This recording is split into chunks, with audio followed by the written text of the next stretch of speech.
Bonjour, je vous présente aujourd'hui la mise à jour de l'analyse technique de l'euro-dollar et du SP500, tous les deux tradables à partir de la plateforme de CMC Markets. On va commencer par l'euro-dollar pour déterminer la tendance et ça va être un petit peu le leitmotiv de toute l'analyse de l'euro-dollar. Il n'y a pas de tendance actuellement. On peut le voir au regard de quasiment tous les éléments. Regardez, tout d'abord la moyenne mobile à 150 périodes. Vous voyez, elle est plate et les cours se lovent autour. Ça veut dire qu'on est en tendance neutre au regard du système de Weinstein et c'est confirmé par le fait que les pics et les creux évoluent en sens inverse. Clairement, les pics sont descendants, mais les creux sont ascendants. Autrement dit, on est dans une certaine espèce de zone de congestion comme ça, où les cours n'arrivent absolument pas à prendre de direction claire. On est clairement sans tendance. Et quand on regarde l'analyse de type Ishimoku, c'est la même chose. Alors, on a déjà assisté à la sortie du nuage. Regardez, le nuage, il est là. Quand on est sorti par le haut du nuage, on a eu notre accélération haussière, mais depuis, eh bien, on a eu un coup de mou, on est repassé à la baisse, on a cassé la Tenkan, on a cassé la Kijun, et maintenant, eh bien, on se retrouve quasiment face à un nuage qui est plat, autrement dit, qui n'est pas orienté et qui est donc symptomatique d'une absence de tendance. Alors, si on essaye de céder de l'analyse purement chartiste, on voit que ce qui s'est passé, c'est qu'on a une accélération haussière qui s'explique par la cassure du triangle symétrique. Regardez ici, nous avions un triangle symétrique. Une fois qu'il a eu été cassé ici, l'objectif était de prendre la hauteur de la première oscillation complète. Donc c'est ça que l'on a reporté au-dessus du point de cassure. L'objectif a été touché et depuis, eh bien, on a fait le service minimum et on n'arrive pas véritablement à prendre un second relais de croissance à la hausse. Alors là, il faut savoir qu'on s'approche d'un support important qui est cet oblique qui constituait la partie basse du triangle.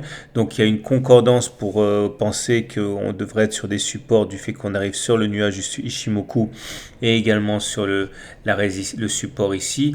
Mais en tout cas, on est globalement dans une tendance neutre sur l'euro-dollar. Les indicateurs techniques ne montrent pas autre chose, puisque nous avons un MACD qui est sous son signal, c'est pas très bon. Nous avons un stochastique qui est dans sa zone de survente, c'est pas bon non plus, pas plus que le RSI qui est en dessous de 50, ce qui montre que les baissiers sont aux commandes. Donc au regard des indicateurs techniques, c'est évidemment mauvais, mais nous avons une double divergence haussière cachée. Regardez, les cours n'ont pas fait de plus bas, alors que sur le même laps de temps, les deux indicateurs en ont fait. Ça veut dire que la baisse en cours n'est pas très saine. Donc vous voyez, il y a tout un ensemble d'éléments qui militent en faveur d'une sorte de recherche de tendance. Toute prise de position de moyen terme est assez dangereuse parce que tout simplement, on n'est pas dans un marché directionnel pour l'instant. Sur l'euro-dollar, c'est un marché qui se cherche. Alors, du côté du SP500, c'est quand même un petit peu plus clair. Le SP500 se retrouve en tendance baissière puisque vous voyez, on est en dessous d'une moyenne mobile à 150 périodes qui descend et malgré la hausse fantastique à laquelle on a assisté depuis 2 semaines, il demeure que sur le fond, on est toujours en tendance baissière. D'ailleurs, les pics sont toujours descendants, de même que les creux et c'est symptomatique également d'une tendance baissière. Quand on regarde du côté de l'Ishimoku, ce qu'on peut voir effectivement, ce qu'on n'est pas en tendance haussière, pour qu'on le soit, il faudrait qu'on soit au-dessus du nuage. Ce n'est pas le cas. D'ailleurs, on a tenté de s'en extraire vendredi, on n'a pas réussi. Donc on est dans le nuage, on est en tendance neutre, mais on n'est sûrement pas en tendance haussière. Vous avez compris, il faudrait passer au-dessus de cette ligne orange, aux alentours de 1950 en gros, pour basculer en tendance haussière. Et encore, il faudrait une bougie de confirmation pour espérer avoir une jolie explosion haussière comme ça. Là, par exemple, on est sorti du nuage, mais on l'a réintégré tout de suite. On n'a pas une autre bougie de confirmation. Donc voilà, c'est déjà un élément qu'il faut garder en tête. Remarquons également qu'au niveau purement chartiste, eh bien, on comprend bien pourquoi il y a des difficultés à passer vendredi et d'ailleurs jeudi aussi, puisque nous sommes au contact d'une zone de support, de résistance importante ici.